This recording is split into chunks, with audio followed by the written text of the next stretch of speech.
So we said all offseason the Minnesota Vikings need to either extend or trade Danielle the Real Deal Hunter, and things are starting to get pretty real as Danielle is holding out for mandatory minicamp, looking for that new deal. Reports are that the Vikings have received calls since the Sharks, they're circling because they know that something is afoot. And like I said, the Vikings either need to extend Danielle Hunter, which would be smart. He's only 28 years young, 29 in October.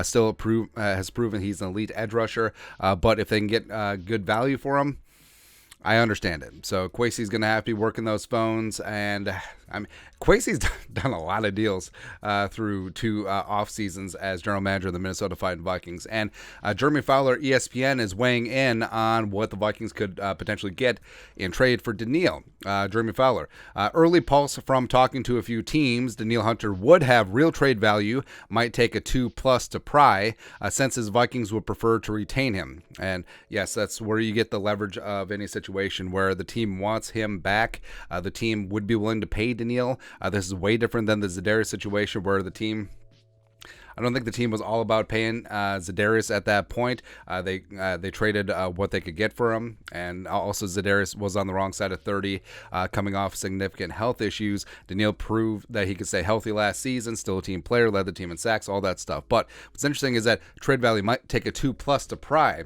So we're looking for a little bit more, but of course, our Mendoza line has been a first and a third. A 2+ obviously is higher than that, so that's interesting. Just taking the temperature of the and seeing which way the wind is blown by Jeremy Fowler in this spot. And of course, talking to teams, maybe those teams would be interested in trading for Danielle, maybe not, who knows, but I think that's a rather conservative estimate as well, because like we said, Danielle only 28, going to be 29.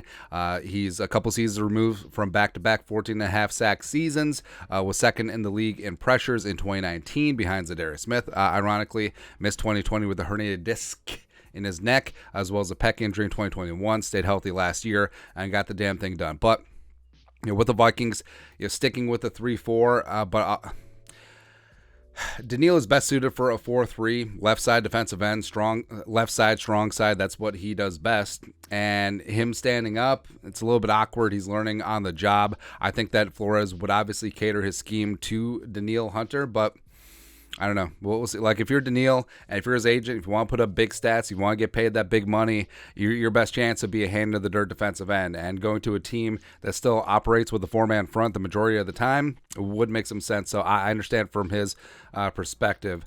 But then you look at some of the recent edge rusher trades.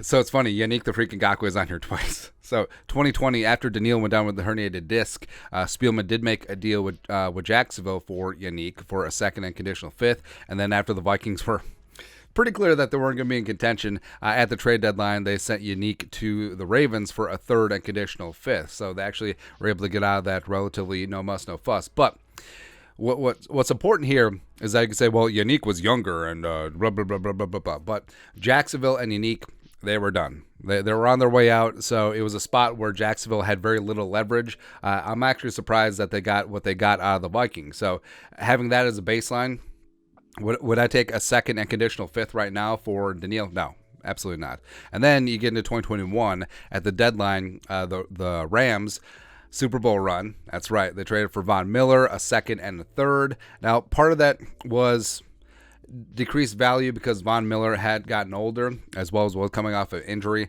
So that's why that was what it was. Plus, the Broncos were sellers at the deadline. Bradley Chubb in 2022 going from Denver to Miami, 1st and a 4th. So it was actually Bradley Chubb and a 5th to the Dolphins for a 1st, 4th, and running back Chase Edmonds. So aggregating all that together, the baseline is about a 1st and a 3rd, which is our line of demarcation that we've been throwing out there in terms of what we want in return, because Bradley Chubb was coming off his rookie deal, still relatively young, still very productive.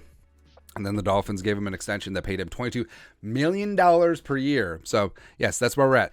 This is why Danielle wants a new contract, because Bradley Chubb is making $22 million per year. Danielle this year, if he maxes out, will make 5.4. So something messed up about that. And then also last year, Khalil Mack being traded from the Bears to the Chargers for a 2nd and 6. That really was Ryan Poles just trying to give things away. And also Robert Quinn going from the Bears to the Eagles midseason for a 4th. That was just get rid of it, of the aged guys too, because you do have to factor in age, because Miller, Mack, and Quinn, even though they're studs back in their respective days, especially Miller and Mack, probably 2 Hall of Famers, their age certainly was a factor in this spot. And Danielle still firmly in the thick of his prime, THICC at 28, going to be 29. Does make sense there. And the Vikings would save about $5.5 million in cap space if they did trade Danielle. $7.62 dead this year, $11.24 million dead due to void years next year. So this wouldn't necessarily be a cap saving move, but that's just the reality of what would happen. So it's important to note that Fowler says the Census Vikings would prefer to retain him.